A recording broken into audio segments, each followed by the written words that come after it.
Welcome everyone back to another edition of Curiosities. I am JV Torres, and in today's show, I have someone that's extremely creative and a very interesting person that I can't wait to talk to. Someone who shares my abbreviations. I'm going to bring him on here in a second and let him tell you who he is and what he's all about. And we're going to talk creepy stuff because he's a fantasy writer, and of course, there's always the real world that you can draw from. I'm assuming I'm going to pick his brain and see what he comes up with. Hit that like button, share this video with others. If you're new to the channel, subscribe. And without further ado, everyone, please give a warm curiosity welcome to JV Hilliard. Thank you very much for having me. I appreciate it. From one JV to another, I think you're the first JV that I've had on the show. It's been the first for me too, so I'm glad to be on JV Squared tonight, right? JV Square, baby. So you're a fantasy writer, JV, and I'm curious to know what got you into writing fantasy.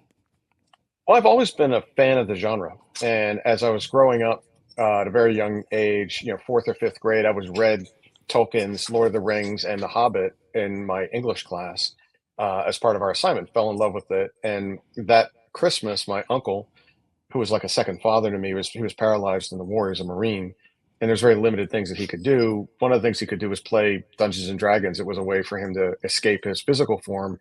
He got me a box set of Dungeons and Dragons. So I had Tolkien on one side, Dungeons and Dragons on the other, and of course I fell in love with it, right? So it was a something that's always been attractive to me, but I've always done, I think, a little different. I mean, the classical fantasy stuff that's out there, like Tolkien, like George Martin, Margaret Weiss, Tracy Hickman, those folks, with respect, I like the dark overtones of it. So I've spun a little gothic into mine to make it more dark fantasy than traditional fantasy, but people tend to have a tendency to like it. So I'm going to stick with it. Well, you mentioned Lord of the Rings, and I was curious to know if you watch the Rings of Power and if you have an opinion about that show. Yeah, I have. I watched the first season and I'm caught up on the second season. The first season I thought was not so good.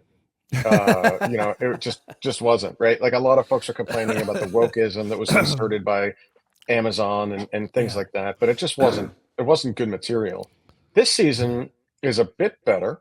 I'm liking it a little bit more. I'm more intrigued. Instead of me forgetting to watch it, I'm tuned in on Thursday to watch it because it's something that I think that it's gotten better, and I want to see at least their version of the story of how the rings came to be. And I realize it's not, it's not Tolkien. Yeah, it's not. It's just kind of made up for the sense of it all. Yeah, but they have some pretty intriguing angles to it. So this season's a bit better. The problem is I just there's not a real character in it that I'm following, that I'm in love with, that I want to see succeed. I mean, Galadriel is the opposite of the Galadriel I know. Yeah. I so says everyone else, by the way. Yeah, and Elrond is. I mean, there's a lot of there's a inference to things, but in the end, I don't like the Elven culture. The Dwarven culture, to some degree, can be irredeemable and harsh.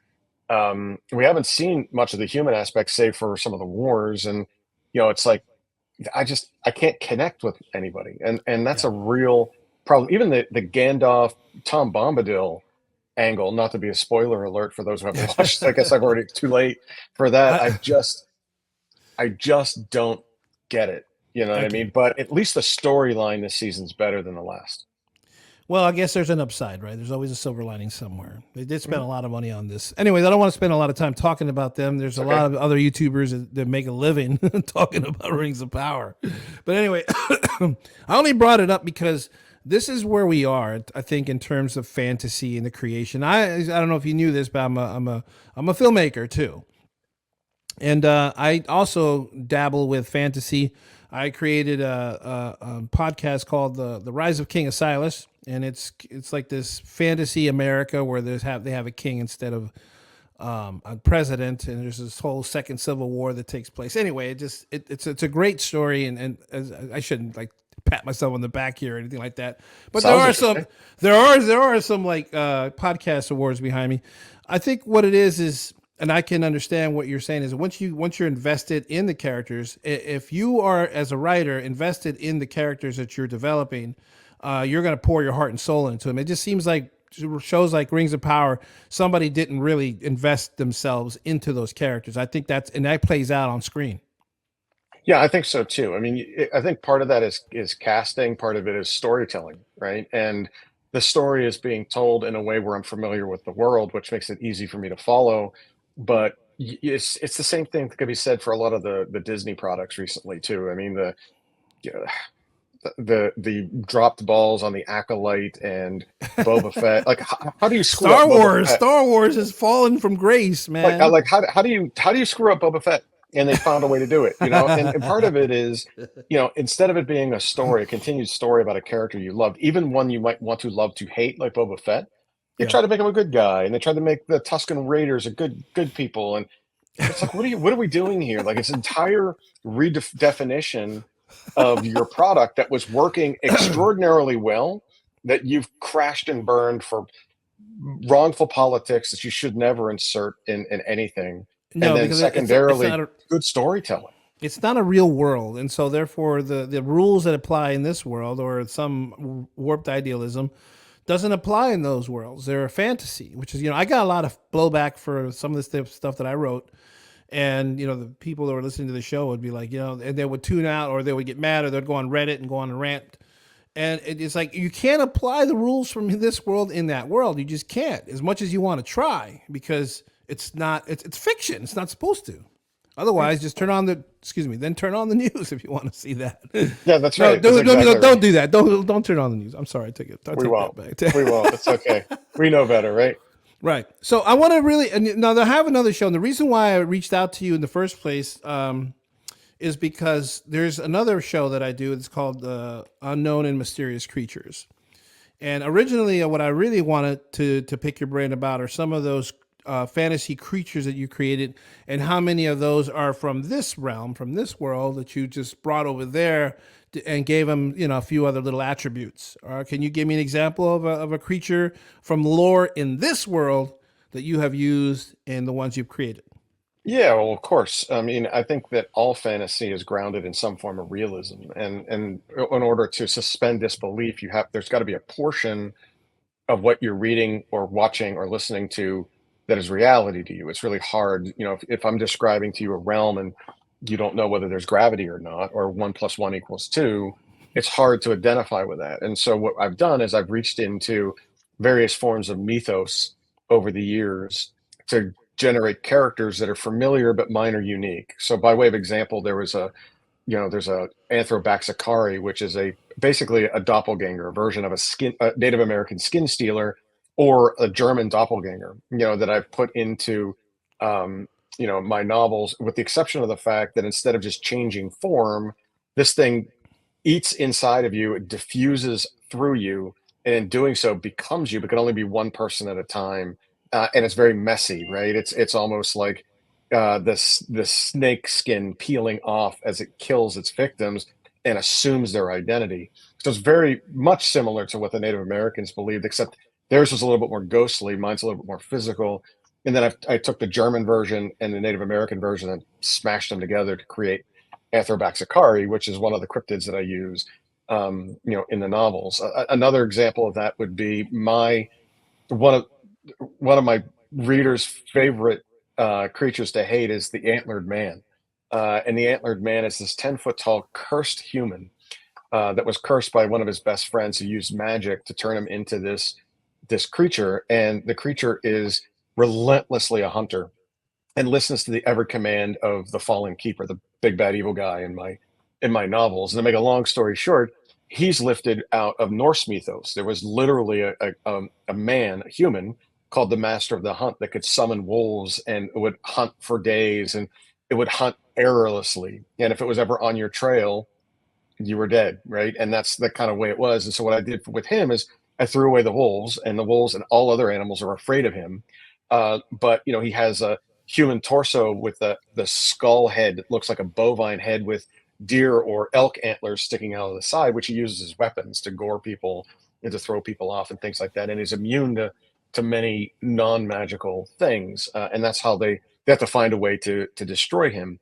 But he's a situation where it goes all the way through the novels. And the same thing, there are tropey kind of characters. Like I have elves, but they're my kind of elves, which have a draw to Scandinavian lore. Dwarves, as we've seen in Tolkien, are now twergs in my realm, and they're a little bit furrier, and they have a tail, and there's some things like that. I created these, what I would describe as gnomish characters, these lardles, or one of the favorite races that I have out there are these spring heels. And they're basically I took the legend of Spring-Heeled Jack, which grew up in the streets of London during Jack the Ripper's days, about this man that they called Spring-Heeled Jack that would evade the police after committing crimes by literally jumping 2 stories onto a building and escaping that way. And I took their ability of the spring heel and added it to what I would describe as sort of like a very muscular halfling on steroids, so that you're not getting these fat hobbits with furry feet and smoking a pipe.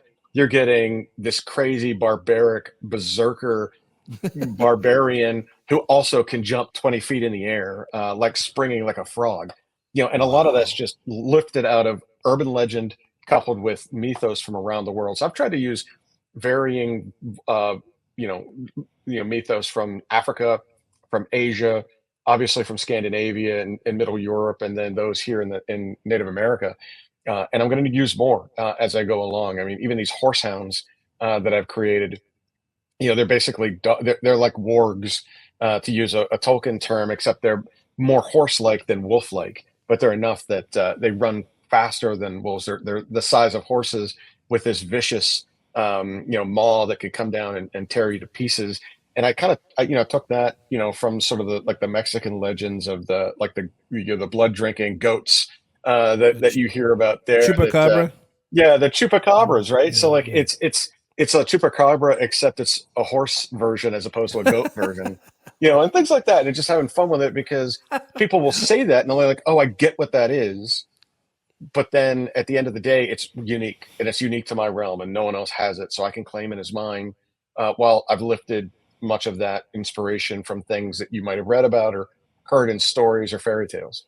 That antler torso, you could probably find a costume like that in one of those Hollywood parties if you go out there. I would love it. I'm not tall enough for it. No, you don't want to love it, man. You yeah. won't love it. Trust me, you won't love it. But anyway, I do want to ask you, because there's a couple of cryptids or creatures or whatever that I focused on, and one of them was the shapeshifter. Now, there's different types of shapeshifters, obviously. There's the alien shapeshifters, there's the reptilian shapeshifters, and then you have like the skinwalker shapeshifters. You have all kinds of shapeshifters. And I've only done one episode. This is one of those that I need to do multiple episodes on, because there's various types.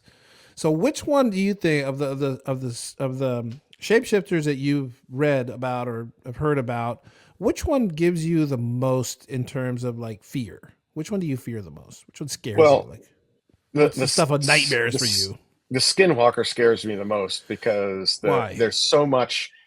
First of all, it's something you might be able to experience if you ever did some cryptozoological trip or some ghost hunting trip out west, right? I mean, there's just so much lore about it, and it's so close in proximity, that it's one of those things that I would love to check out. It's like someone giving you a ticket to fly to Scotland to, get on a boat and look for the Loch Ness Monster. You got to do that, right? Or, going to, look for Bigfoot in the Pacific Northwest.